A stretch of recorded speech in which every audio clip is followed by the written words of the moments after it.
The blizzard had been howling for 6 days, and the thermometer nailed to the pine tree read -28 degrees. Inside the cabin, built into the sandstone cliff, Nils Anderson moved comfortably in his shirt sleeves while his neighbors froze in structures that consumed 4 times the firewood and delivered a fraction of the warmth. Before we begin, let us know where you're watching from, and if frontier survival stories like this move you, hit that subscribe button because tomorrow's episode reveals an innovation even more unbelievable than this one. The year was 1841. And Nils Anderson had survived 7 winters in the Montana wilderness without serious injury or loss. This record was not common among trappers working the tributaries of the Yellowstone River. Most men who entered the mountains either died within their first 3 years or developed the hard-won competence that allowed them to survive indefinitely. Nils had reached that second category through careful observation, methodical preparation, and a respect for the wilderness that bordered on reverence. He was 34 years old, Swedish by birth, American by choice, and mountain man by necessity. His partnership with Henrik Strand had formed naturally during the winter of 1839, when both men had been working adjacent trap lines along a creek system that fed into the Yellowstone. Henrik was Norwegian, 10 years older than Nils, and possessed the kind of wilderness knowledge that came from 2 decades of continuous frontier experience. They had decided to combine their efforts rather than compete for the same beaver population. The arrangement worked well. Henrik understood animal behavior with an intuition that seemed almost supernatural. Nils brought systematic organization and a talent for logistics that kept their operation efficient. Together, they ran one of the more productive trapping partnerships in the region. Their cabin stood in a meadow 200 yards from the main creek, positioned to provide easy access to water while staying above the spring flood line. The structure was typical of the era and adequate for their needs. They had built it in 5 days using standard notched log construction. The walls were chinked with moss and clay. The roof was bark and poles covered with a layer of sod. A simple door hung on leather hinges. One small window covered with scraped rawhide allowed dim light to filter inside. The dirt floor stayed cold and slightly damp, but they had grown accustomed to that. A central fire pit provided heat and cooking capability, though smoke sometimes filled the interior when wind conditions were unfavorable. The cabin kept out rain and reduced wind exposure. By the standards of men who spent most of their time outdoors, it was comfortable enough. Their routine followed the seasonal patterns that governed all mountain trapping operations. Autumn meant preparing the cabin for winter, cutting firewood, and stockpiling supplies purchased or traded at the autumn rendezvous. Winter meant running trap lines in brutal cold, processing pelts, and surviving until spring. Spring meant the intense final push of trapping season before beaver left their winter patterns. Summer meant the journey to trading posts or rendezvous sites to sell furs, resupply, and return to the mountains before autumn. The cycle repeated year after year. Men grew old fast in this life, but those who survived became wealthy by frontier standards. Nils and Henrik were on track for another successful season when January 1842 arrived with temperatures that would change everything. January 18th, 1842 began as an unremarkable winter morning. The temperature hovered near 0 degrees, cold but manageable by Montana standards. Nils and Henrik ate a breakfast of cornmeal mush and coffee before discussing the day's work. Henrik would check the northern trap line, a circuit of approximately 15 traps spread along 3 miles of creek and beaver ponds. Nils would process pelts from the previous day's haul and repair a section of their cabin's chinking that had cracked during the recent cold snap. They expected Henrik back by mid-afternoon. This division of labor had worked smoothly for 2 years. Neither man anticipated any problems. Henrik left shortly after dawn, carrying his rifle, knife, belt axe, and a leather bag for any beaver he retrieved from traps. He wore heavy wool clothing, fur-lined mittens, and mukluks insulated with dried grass. Nils watched him disappear into the pine forest, then turned his attention to the pelts stretched on willow frames inside the cabin. The work was meticulous and time-consuming. Each pelt required careful scraping to remove all flesh and fat without damaging the valuable fur. Nils lost himself in the rhythm of the work, occasionally feeding the fire to maintain enough light and warmth for detailed handwork. Mid-afternoon came and went. Nils began to feel the first stirrings of concern. Henrik was reliable about timing, rarely deviating more than an hour from expected return. By late afternoon, as shadows lengthened and temperature dropped, concern shifted toward worry. Nils prepared for a search. He loaded his rifle, gathered a torch, and put on his heaviest clothing. Just before full darkness, he set out along the route Henrik would have taken. The search lasted through the night. Nils followed the trapline systematically, checking each location, looking for signs of his partner. He found traps Henrik had already checked, evidenced by reset mechanisms and missing beaver. He found Henrik's tracks in the snow, clear and purposeful. But he did not find Henrik. As dawn broke on January 19th, Nils expanded his search pattern, moving in wider circles around the trapline route. The temperature had dropped further overnight. Nils's beard was thick with frozen condensation from his breath. He found Henrik 200 yards from their cabin at mid-morning. His partner had apparently finished checking the traps and was returning home when something went wrong. Perhaps he had fallen through thin ice crossing a beaver pond and gotten wet. Perhaps simple exhaustion and cold had overwhelmed him. The exact cause didn't matter. Henrik Strand was frozen solid, sitting against a pine tree, rifle across his lap, facing the direction of the cabin he had almost reached. He had died within sight of shelter, close enough that a strong shout might have carried to Nils working inside. But Henrik had not shouted, or Nils had not heard, and now his partner of 3 years was gone. Nils buried Henrik on a hillside overlooking the creek where they had run their most productive trap line. The ground was frozen, making the grave shallow, but Nils covered it with rocks to prevent animals from disturbing the body. He marked the site with a cross made from pine branches lashed together with rawhide cord. The work took most of the day. Nils spoke no words over the grave. He had never been a religious man, and Henrik had been similarly practical about mortality. The wilderness took men regularly. This was simply Henrik's turn. That night, alone in the cabin for the first time in 3 years, Nils could not sleep. The reality of Henrik's death played through his mind repeatedly, not with grief but with analytical precision. Henrik had been competent, experienced, and careful. He had not made obvious mistakes. He had simply encountered conditions that exceeded his body's capacity to generate and retain heat. The cabin had been close, visible through the trees, warm enough inside to sustain life. But Henrik had not reached it. The distance between survival and death had been measured in yards and minutes. Nils began examining the cabin itself with new attention. The structure that had seemed adequate now revealed itself as barely functional. Heat from the fire escaped through countless gaps in the chinking. Cold air infiltrated from beneath the door and around the rawhide window covering. The dirt floor conducted cold upward constantly. At night, when the fire burned low, interior temperature dropped to barely above freezing despite being enclosed. A man could survive inside, but only by burning enormous amounts of firewood and accepting persistent cold as normal. The cabin kept out wind and precipitation, nothing more. Over the following weeks, as Nils continued trapping alone to complete the season's work, he became fixated on the inadequacy of frontier shelter design. He began visiting other trappers' camps when his roots brought him near their territories. He examined their cabins with the attention of an engineer, though he had no formal training in construction or architecture. He saw the same patterns everywhere: notched corners that created gaps and leverage points, minimal chinking that cracked and fell out, simple doors that warped and allowed drafts, bark roofs that leaked and provided minimal insulation. Every cabin he examined was built the same way because that was how everyone built cabins: fast, simple, adequate for survival, but far from optimal. He found abandoned cabins and studied how they had failed.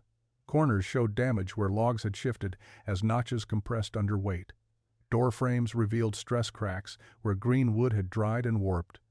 Roof poles had rotted where moisture accumulated. The structures worked for 3 to 5 years, then required major repairs or complete rebuilding. Trappers accepted this cycle as inevitable. Build quickly, use until it fails, build again. But Nils began wondering if there was a better approach. Spring arrived gradually in the high country.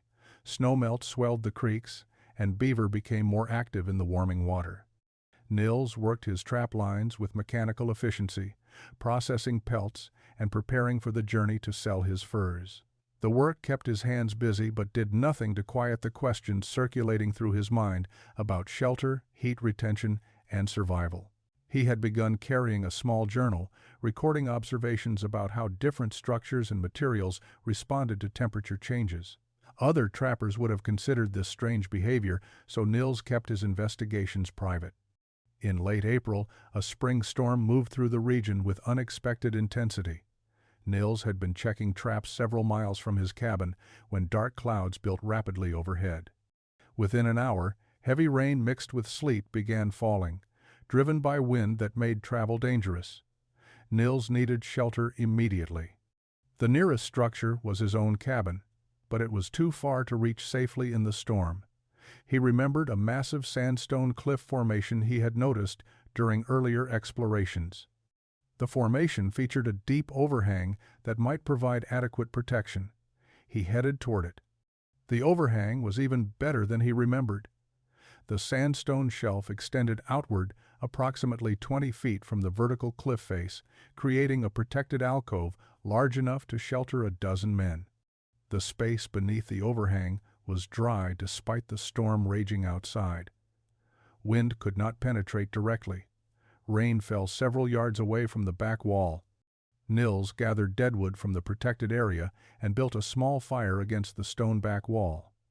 The fire caught quickly, and he settled in to wait out the storm.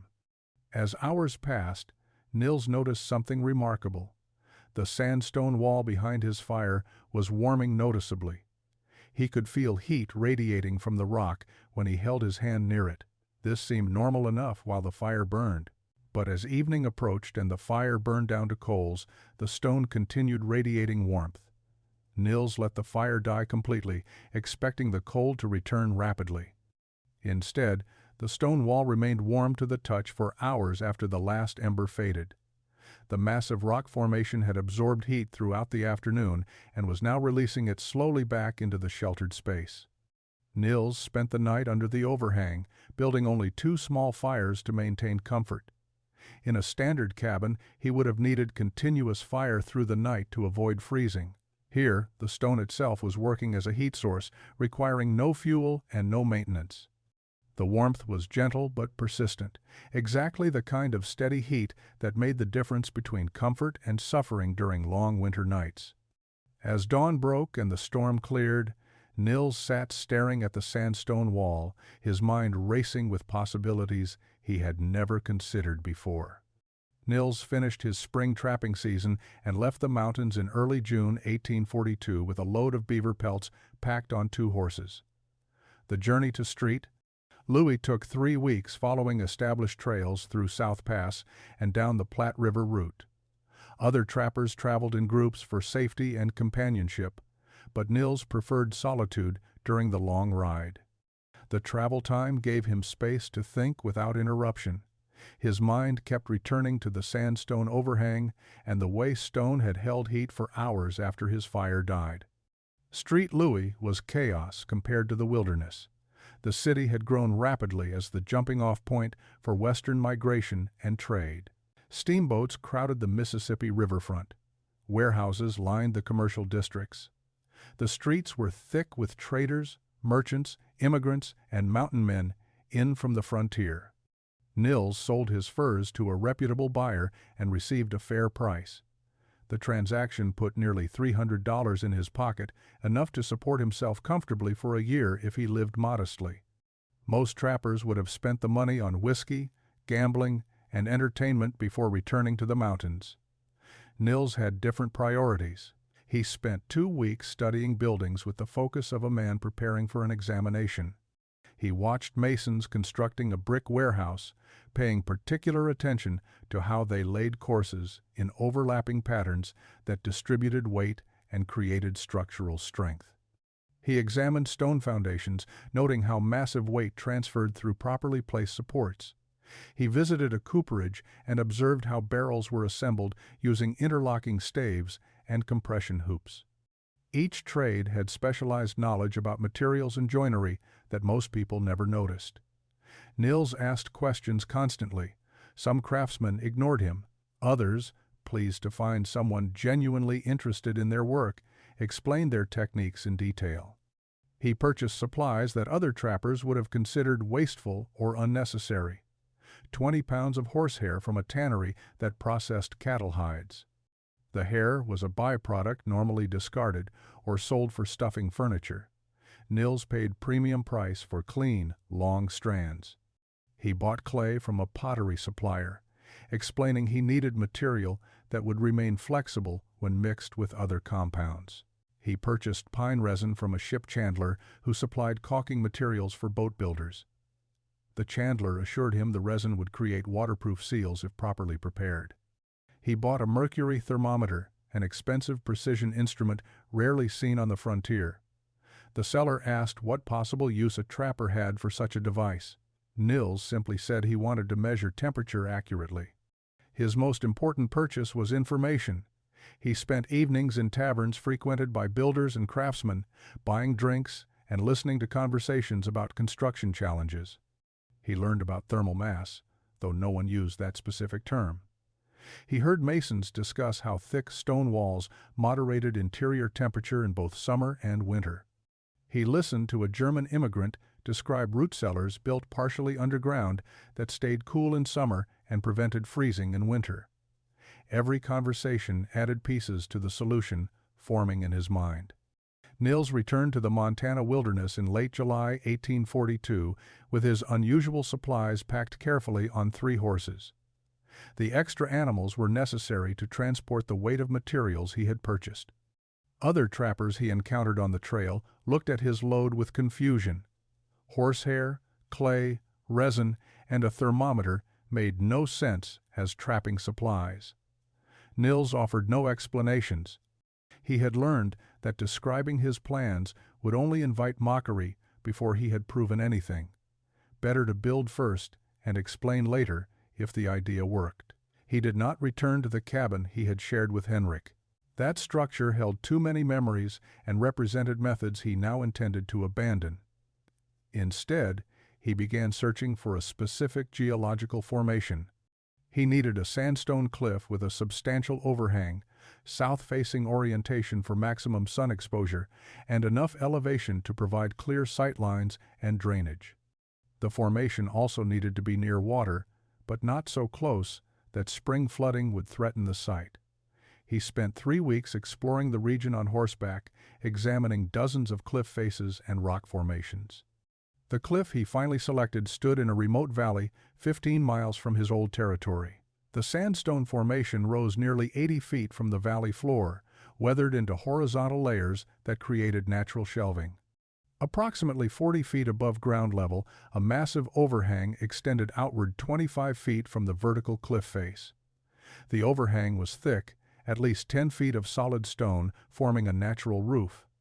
The space beneath was roughly 30 feet wide, carved by thousands of years of wind and water erosion into a smooth alcove. The floor was relatively level, composed of the same sandstone as the cliff itself. The site faced south-southwest, meaning it would receive maximum sun exposure during winter months when low-angle sunlight would penetrate deep into the alcove. The elevation provided natural drainage, ensuring that snowmelt and rain would flow away from the structure rather than pooling around it. A clear creek ran 200 yards downslope, close enough for convenient water access, but far enough to avoid flood risk. Scattered pines provided timber for construction and firewood. The surrounding terrain offered good visibility in all directions. Anyone approaching would be visible long before they reached the cliff. Nils spent 2 days at the site, observing how sunlight moved across the rock face throughout the day, watching where wind came from and how the overhang deflected it. and testing the stone's composition by building small fires against the cliff and measuring how long the rock retained heat. The sandstone performed exactly as he hoped. It absorbed warmth readily and released it slowly over many hours. The overhang created a microclimate beneath it, noticeably warmer and calmer than the exposed areas just yards away. This was the location. Everything he had imagined during his time in St. Louis could be tested here. He began planning the construction process in detail. News of Nils Andersson's construction project spread through the scattered trapping community with surprising speed. The wilderness seemed empty, but information traveled efficiently through the network of men who crossed paths at creek junctions, shared campsites, and trading posts. By late August, several trappers had heard that the Swedish trapper who had lost his partner was building a cabin in a strange location using strange methods. Curiosity brought visitors to the cliffsite where Nils had begun clearing the alcove floor and organizing his materials. Obadiah Webb arrived first. Webb was an English trapper in his mid-40s who had worked the region for nearly 2 decades. He considered himself an authority on frontier construction and survival techniques. He rode up to the cliff base, studied the overhang from horseback, then dismounted and climbed the slope to where Nils was chipping away irregular protrusions from the stone floor. Webb examined the site with growing disbelief. He walked the length of the alcove, looked at the supplies Nils had organized, and finally spoke the question that would be repeated many times over the following weeks. "You're building into a cave like a savage?" Webb's tone mixed amusement with genuine confusion. "This is what you're doing instead of building a proper cabin down by the water like a civilized man?" Nils continued his work, using a heavy chisel to level a section of stone. He explained calmly that the overhang would provide a natural roof and back wall, eliminating substantial construction work. Webb laughed outright. "You're still building 3 walls and hauling all your timber uphill. You'd save more effort just building normal down in the meadow." He gestured toward the valley below, where a cabin could be positioned near the creek. More trappers visited over the following weeks as Nils began the actual wall construction. Each arrival brought similar reactions. Some thought the cliff location was dangerous, certain that rockfall would eventually crush anyone living beneath the overhang. Others considered it primitive, associating cave dwelling with desperate men or indigenous peoples rather than successful trappers. Several pointed out the difficulty of hauling water uphill daily. A few questioned the ventilation, convinced that smoke would trap under the stone ceiling and suffocate anyone sleeping inside. None understood what Nils was attempting to achieve. The criticism that stung most came from men who claimed to appreciate his carpentry skill while missing the underlying purpose entirely. They would examine his careful log selection, his precise fitting, his specialized chinking mixture, and compliment his craftsmanship before adding that all that effort was wasted on a fundamentally flawed location. "Beautiful work," one trapper said, running his hand along a perfectly fitted log joint. "Shame you're doing it inside a cave where nobody will see it, and you'll probably die from rockfall or smoke." Nils stopped explaining his reasoning after the first few attempts, met with blank stares or patronizing nods.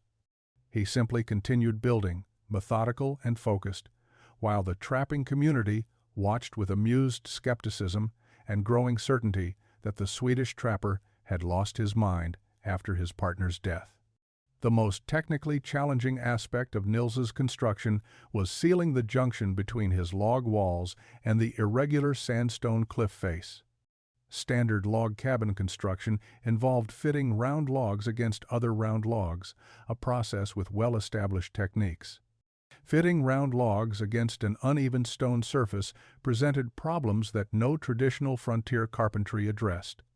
The sandstone back wall was not perfectly vertical. It curved and bulged in places, receded in others, and featured surface irregularities ranging from subtle undulations to protrusions several inches deep. Any gaps between the logs and stone would create air infiltration points that would destroy the cabin's thermal efficiency. Nils began by mapping the stone surface carefully. He used a plumb line to identify the general vertical plane, then marked high points and low points along the entire back wall where his cabin would attach. This process took 3 full days. He measured, marked with charcoal, and remeasured, creating a detailed understanding of exactly how his logs would need to conform to the stone. Other trappers building standard cabins would have completed entire structures in this time frame. Nils was still studying his foundation junction. He selected logs for the back wall based on their natural curve and taper. Every tree grows with slight irregularities. Most builders ignored these variations or worked to minimize them. Nils specifically chose logs whose curves would complement the stone wall's contours. A log with a gentle inward curve might fit perfectly against a section where the stone bulged outward. He spent 2 weeks cutting and transporting logs, rejecting dozens of perfectly good timbers because their shape did not match his requirements. The process seemed obsessive to anyone watching, but each log was selected to solve a specific geometric problem. The actual fitting process required custom work on every single log. Nils used his tools to shape the back edge of each log where it would meet stone. He carved away wood in some areas to accommodate stone protrusions. He left wood proud in other areas to bridge gaps where the stone receded. Each log received hours of individual attention, fitted and test-fitted repeatedly until the contact surface matched the stone contour with minimal gap. The work was exhausting and slow. A single log might require an entire day to shape and position correctly. The chinking mixture Nils had prepared in St. Louis became critical at this junction. His combination of clay, horsehair, and pine resin created a material unlike anything used in standard frontier construction. The clay provided bulk and moldability. The horsehair acted as reinforcement, preventing the clay from cracking as it dried. The pine resin contributed waterproofing and adhesive properties that helped the mixture bond to both wood and stone. Nils prepared the compound by heating the pine resin until it became liquid, then mixing it thoroughly with dampened clay and chopped horsehair. The result was a thick, sticky material that could be packed into irregular gaps and would cure into a flexible, durable seal. He applied the chinking while it was still warm and pliable, packing it into every gap between log and stone with methodical completeness. The back wall junction consumed nearly 3 weeks of intensive work before Nils was satisfied that the seal was complete and airtight. With the back wall junction complete, Nils turned his attention to the exposed walls that would face the elements. The right side wall and front wall required different thinking than the stone junction. These surfaces would bear the full force of wind, rain, and temperature extremes. They represented the primary heat loss surfaces of his structure. Every decision about their construction focused on creating maximum thermal efficiency while maintaining structural integrity. Standard frontier cabins treated walls as simple barriers against weather. Nils designed his walls as thermal envelopes. Log selection for these walls followed criteria even more stringent than the back wall. He wanted logs of consistent diameter, approximately 12 inches, with minimal taper from base to top. He rejected logs with significant irregularities, splits, or rot. Each log was stripped completely of bark using his draw knife, a process that required hours per log but eliminated the irregular gaps that bark created. The stripped logs were then shaped on their top and bottom surfaces to create flatter contact areas. This shaping was subtle, removing perhaps half an inch of wood, but it allowed logs to nest together more tightly than round-on-round contact permitted.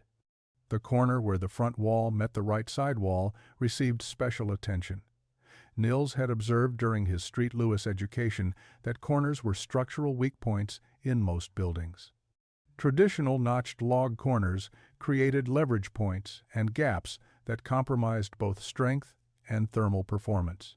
He decided to use a different technique, one he had seen in higher quality construction but never in frontier cabins.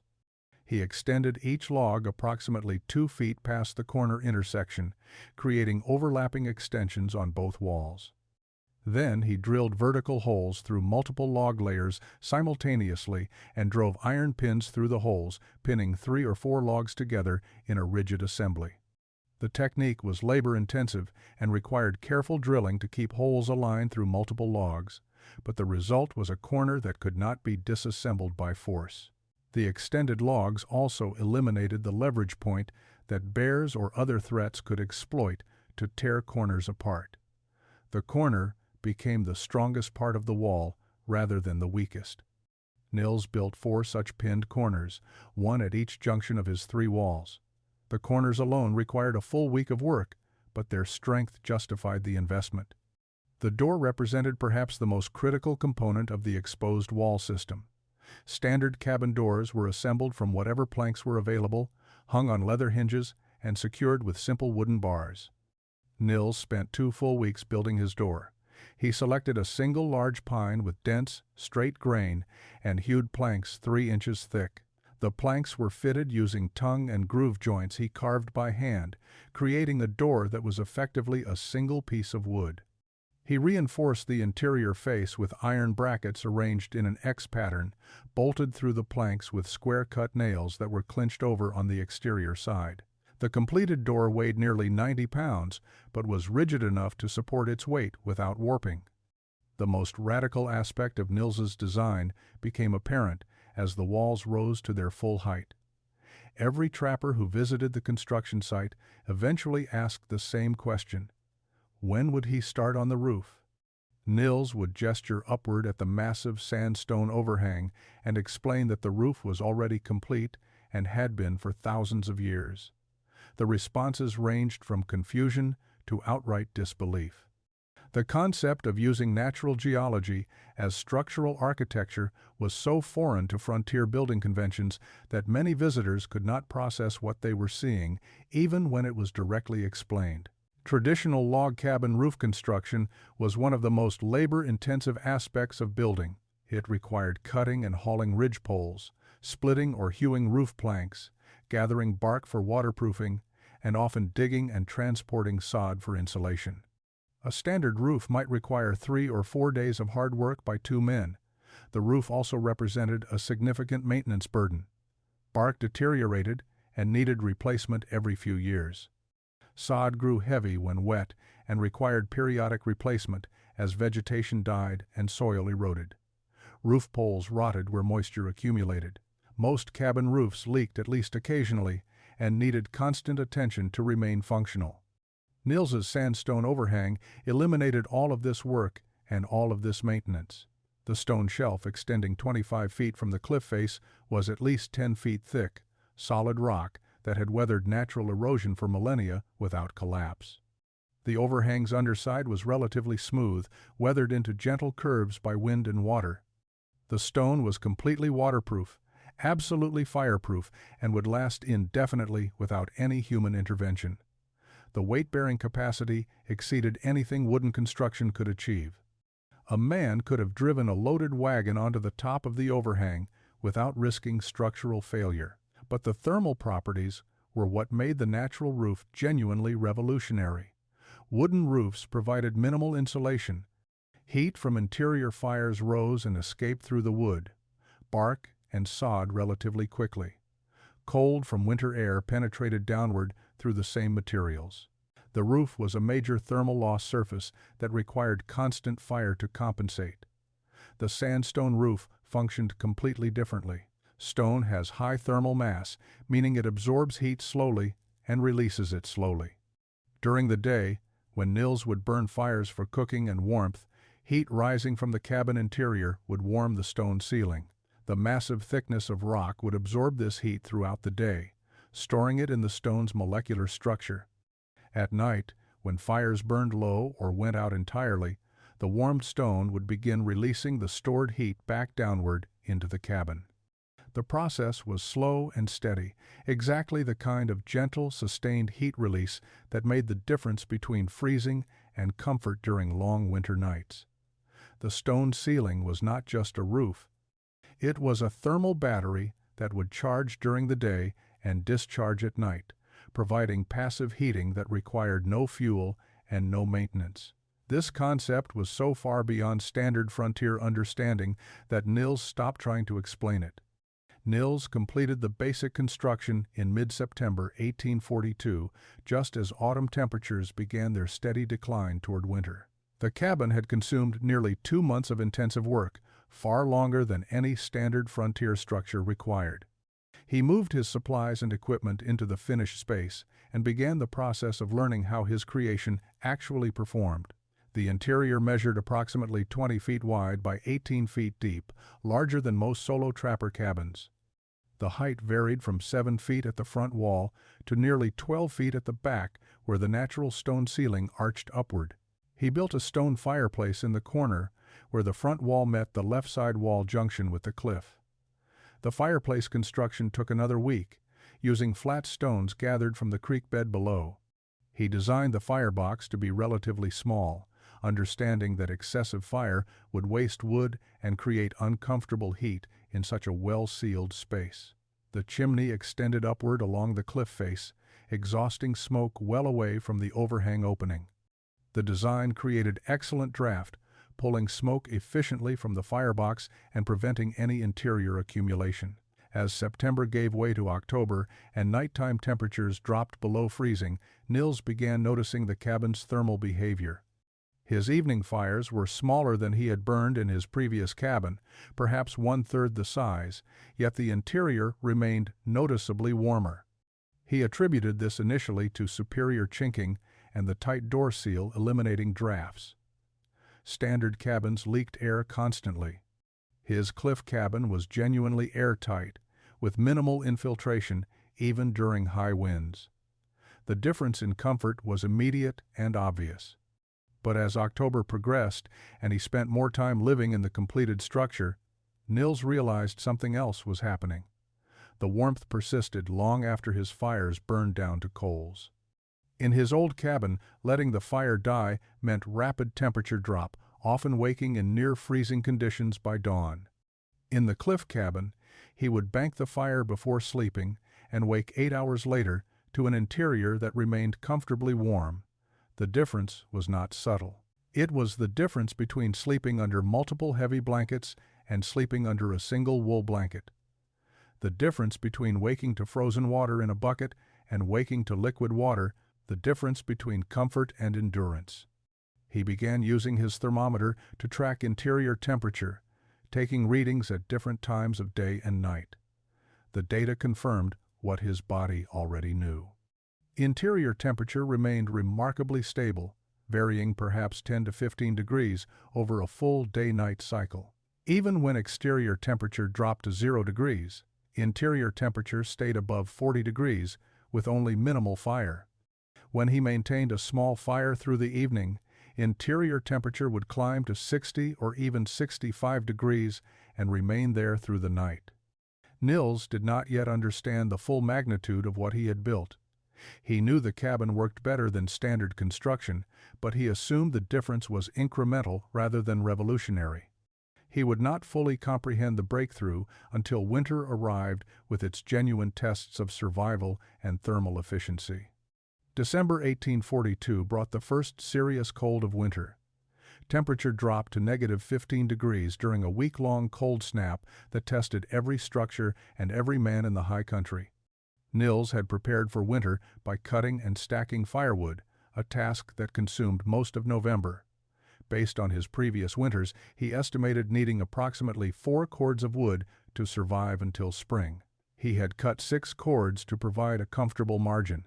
The woodpile stood near the cabin entrance, easily accessible even in deep snow. The cold snap began on December 9th with clear skies and plummeting temperature. Nils woke to -10 degrees and watched the thermometer drop further throughout the day. By evening, exterior temperature had reached -15 degrees. He built his evening fire as usual, a modest blaze that brought interior temperature to approximately 60 degrees. He ate dinner, tended the fire until it burned down to a solid coal bed, then banked it with ashes and went to sleep around 9 in the evening. Standard frontier practice would have required waking multiple times during the night to feed the fire and prevent interior temperature from dropping dangerously low. Nils slept through the night without waking. When he rose at dawn, he checked the thermometer immediately. Exterior temperature had dropped to -18 degrees during the night. Interior temperature stood at 52 degrees. The fire was completely out, reduced to cold ashes. Yet the cabin remained warm enough that Nils could move around comfortably without immediately rebuilding the fire. He dressed, made coffee, using tinder and kindling to restart the fire, and sat thinking about what had just happened. In his previous cabin, with exterior temperature at -18 degrees and no fire, interior temperature would have been perhaps 5 or 10 degrees, barely above exterior. Water would freeze solid. Breath would create ice crystals in the air. A man would wake shivering violently, forced to restart the fire immediately just to survive. Yet here, in the cliff cabin, with the fire completely dead for hours, interior temperature had dropped only to 52 degrees. The difference was not subtle. It was the difference between survival and comfort, between enduring winter and living through it normally. The cold snap lasted 7 days. Nils continued his experiment, carefully tracking firewood consumption and temperature readings. Over the full week, he burned through approximately 1/4 cord of wood. During previous winters in standard cabins, a week of negative temperatures would have consumed 2 full cords, sometimes more.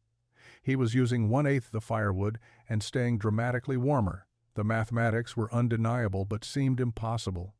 He began understanding that the stone was not just reflecting heat or blocking wind. The massive sandstone formation was storing thermal energy during the day when he burned fires and releasing that energy slowly throughout the night. The cliff itself was functioning as a heating system that required no fuel and no maintenance. The realization was profound, but also isolating. He had no one to share this discovery with, and he knew that explaining it would only invite more mockery from men who had already decided his cliff cabin was foolish. November 1843 arrived with early snow and temperatures that dropped faster than normal seasonal patterns predicted. Nils had spent the intervening year trapping successfully, refining his understanding of the cliff cabin's thermal behavior and making minor improvements to the structure. He had added a second small window on the right side wall for additional light and ventilation during warmer months. He had built interior shelving and a proper sleeping platform that kept him well off the stone floor. He had developed routines for fire management that maximized the stone's heat storage while minimizing wood consumption.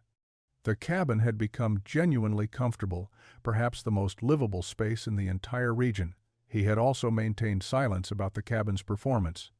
When other trappers asked how his strange cave dwelling was working out, Nils responded with vague pleasantries about staying warm enough and having no complaints. He did not mention his firewood consumption, which remained a fraction of what others burned. He did not discuss interior temperature readings or the stone's thermal mass properties. He had learned that revolutionary ideas are not believed until proven through crisis, and he had no desire to endure more mockery while waiting for that proof to arrive. Obadiah Webb visited in late November, ostensibly to discuss trapline territories, but actually driven by curiosity about whether Nils had survived a full year in his cliff structure. Webb arrived in the afternoon, climbed to the cabin, and was invited inside for coffee. The interior was noticeably warm, despite the small fire burning in the fireplace. Webb commented on this immediately. "You must be burning through wood like a man made of money," he said, assuming the warmth required excessive fuel. Nils gestured toward the window where his woodpile was visible. "I've burned perhaps a cord since September," he said quietly. Webb stared at him with open disbelief. "Impossible. I've burned 3 cords already, and barely keep my cabin above freezing most nights." Nils simply shrugged and poured coffee.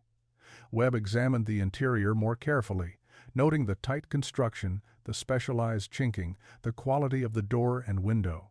"Fine work," he admitted, "but you can't be burning only a cord. You're lying, or you've got some other heat source you're not mentioning." The accusation hung in the air. Nils did not argue. He knew that no explanation would convince Webb without direct evidence, and that evidence would only come during extreme conditions. Webb left an hour later, still convinced that Nils was either lying about his wood consumption or had discovered some trick he was keeping secret. The interaction reinforced Nils's decision to remain quiet about his cabin's true performance. Other trappers visited occasionally through early winter, always commenting on the interior warmth, always assuming it required excessive firewood, always leaving skeptical when Nils claimed otherwise. The pattern repeated itself enough times that Nils stopped offering any explanation at all. He simply lived comfortably in his stone-backed cabin and waited for winter to make his case for him.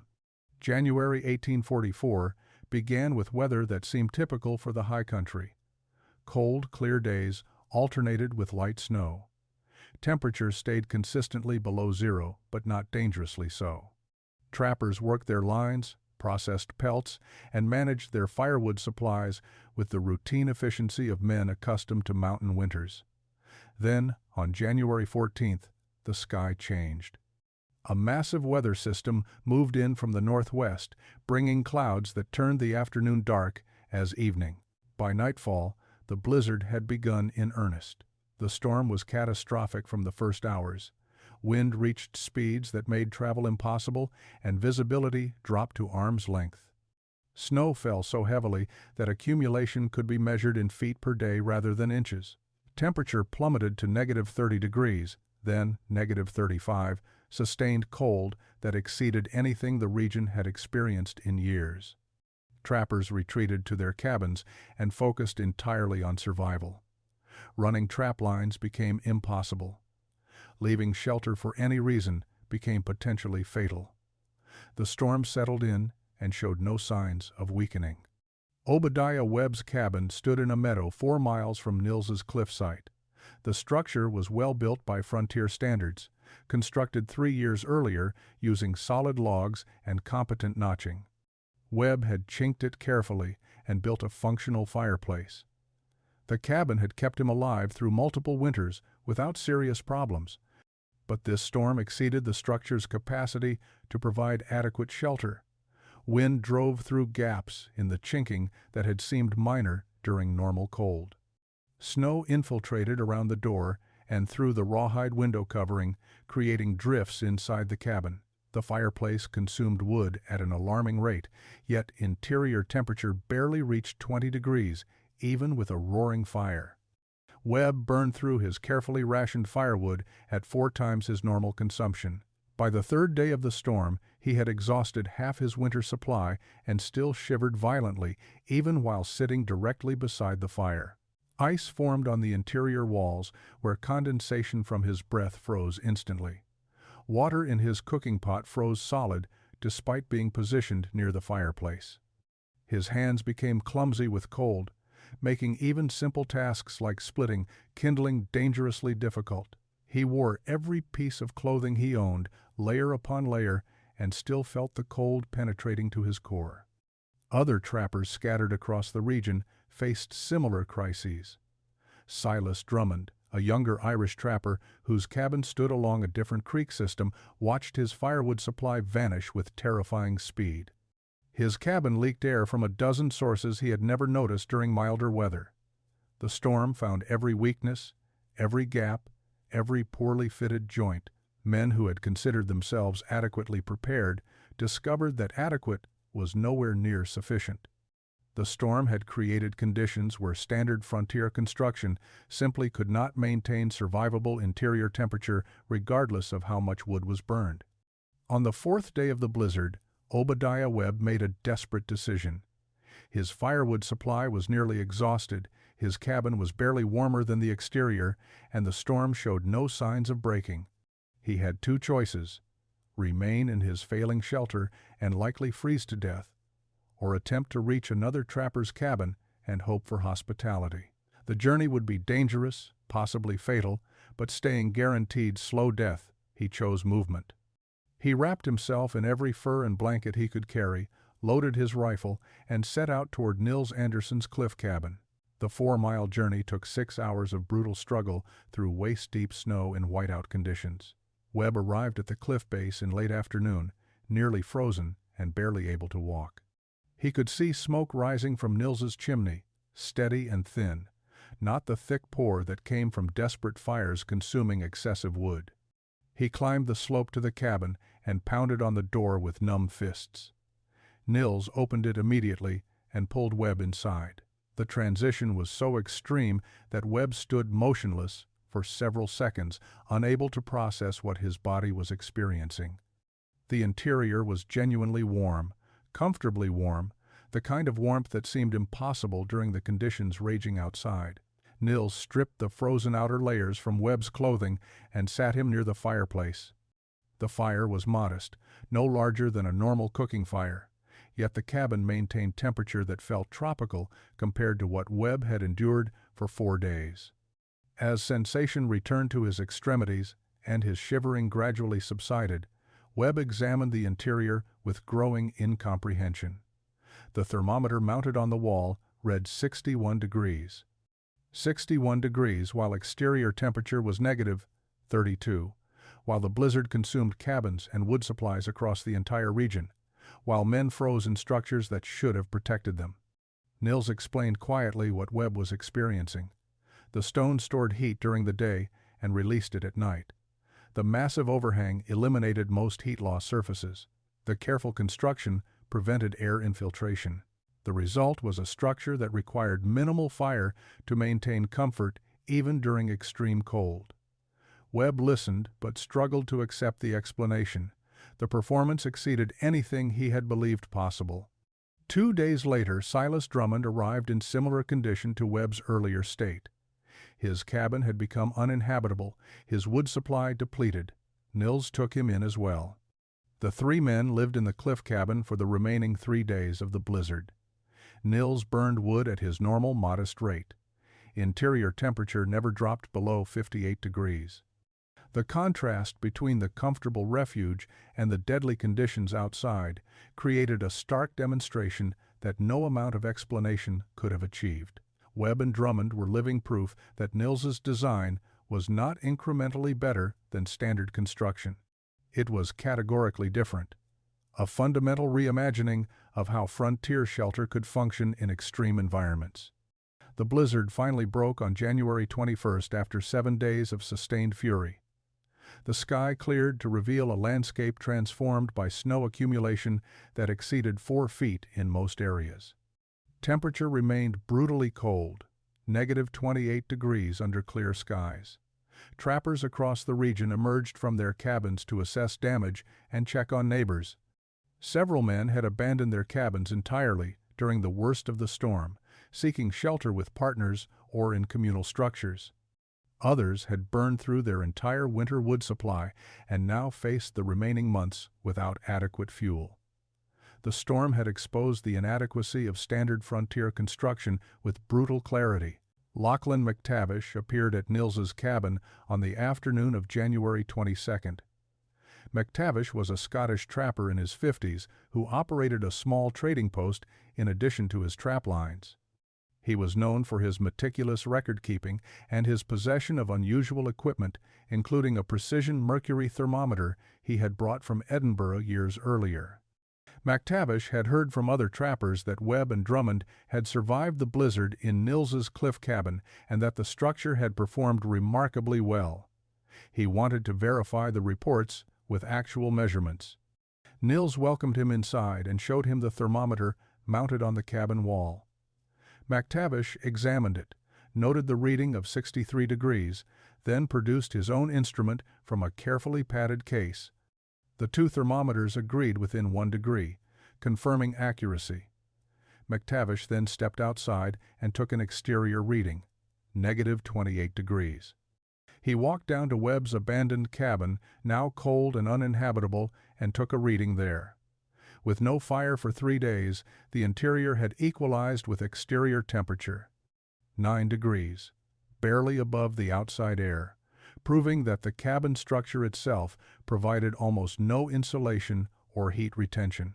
McTavish returned to the cliff cabin and requested permission to document his findings. Nils agreed. McTavish recorded 3 measurements in his journal with precise notation: exterior temperature, negative 28 degrees, standard cabin interior, 9 degrees, cliff cabin interior, 63 degrees. The mathematical comparison was irrefutable. Nils's cabin maintained interior temperature 91 degrees warmer than exterior, while Webb's cabin managed only 37 degrees of differential, and that only with massive fire consumption. But the critical comparison was between the two inhabited structures. Nils's cabin was 63 degrees warmer than Webb's had been before abandonment, a difference that represented the gap between comfort and death. McTavish asked detailed questions about construction methods, materials, and thermal theory. Nils explained the stone's heat storage properties, the reduced surface area for heat loss, and the elimination of air infiltration. McTavish understood immediately. His Scottish upbringing had included stone cottages that used similar principles, though never applied to frontier conditions. He asked permission to share the information with other trappers. Nils agreed without hesitation. The crisis had proven the concept. There was no longer any reason for secrecy. Word of the cliff cabin's performance traveled through the trapping community with the speed of truly valuable information. Lachlan McTavish discussed the temperature measurements at his trading post, showing his journal entries to every trapper who passed through. Obadiah Webb and Silas Drummond shared their first-hand experiences of surviving the blizzard in comfort while their own cabins failed.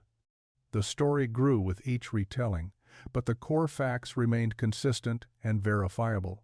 Nils Anderson had built a structure that maintained interior temperature 63 degrees warmer than standard cabins, using a fraction of the firewood. The initial response was widespread disbelief among trappers who had not witnessed the performance directly. The claimed differential seemed impossible, too extreme to be credible. But as more men visited the cliff site and experienced the interior warmth themselves, skepticism transformed into urgent interest. Men whose cabins had barely kept them alive during the blizzard wanted to understand how Nils had achieved such dramatic improvement. The questions focused on practical details. Where had he found suitable cliff formations? What specific techniques had he used for sealing logs to stone?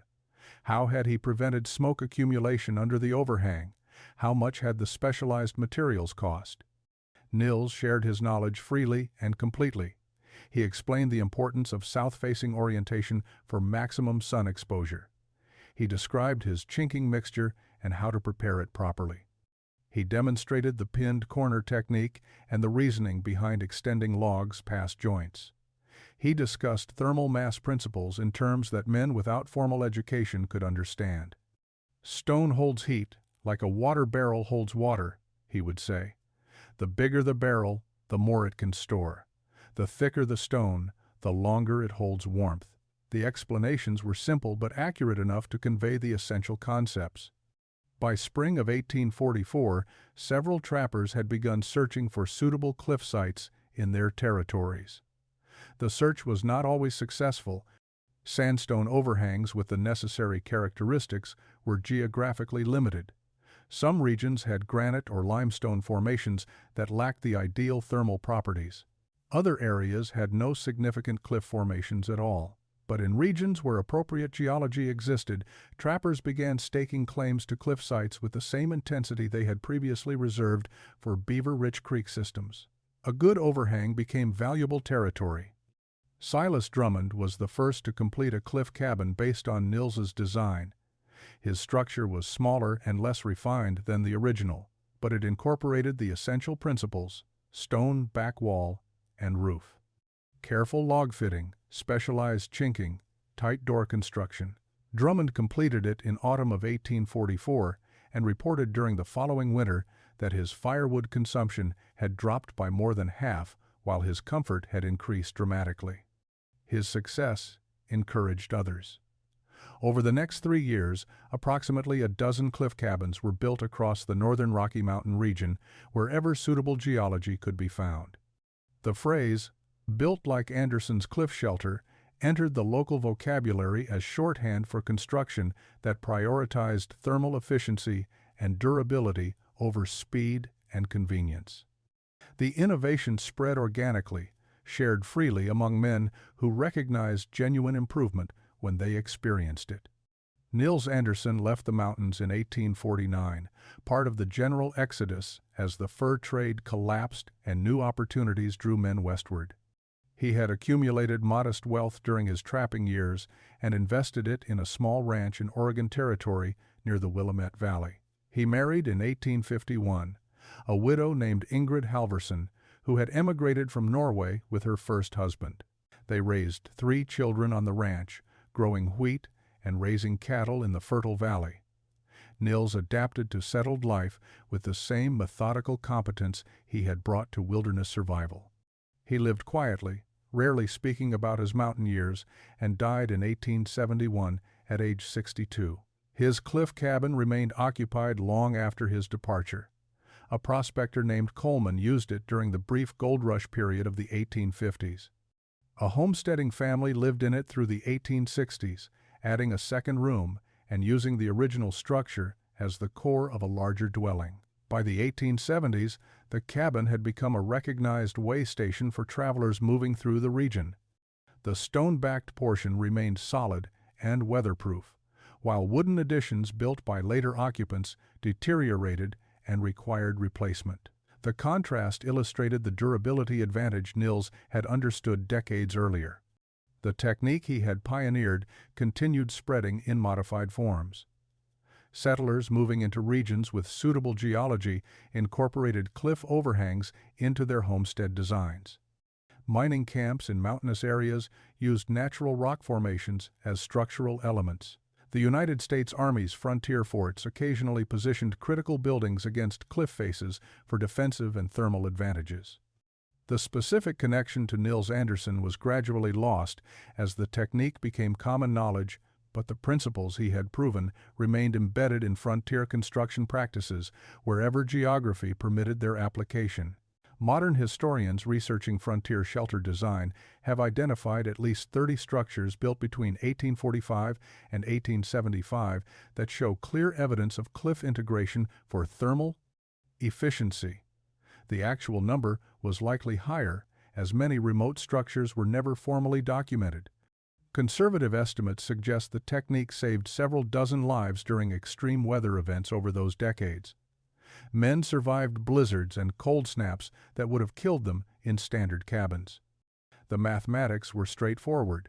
A structure that maintained survivable temperature with minimal fuel consumption allowed men to endure conditions that overwhelmed conventional shelter. The story of Nils Anderson's cliff cabin illustrates a broader truth about frontier innovation. The most valuable advances often came from practical problem-solving rather than theoretical knowledge. A Swedish trapper with basic carpentry skills and careful observation had achieved results that formally trained architects might have dismissed as impossible. He had recognized that partnership with geology could accomplish what pure carpentry could not. He had understood that massive thermal mass and reduced heat loss surface area would create exponential improvements over incremental refinements to standard methods. Most importantly, he had proven his concept through direct measurement and crisis validation, transforming mockery into adoption through undeniable evidence. His legacy was carved not in words but in stone and logs, in structures that outlasted their builder, standing as silent testimony to what knowledge and determination could accomplish on the American frontier.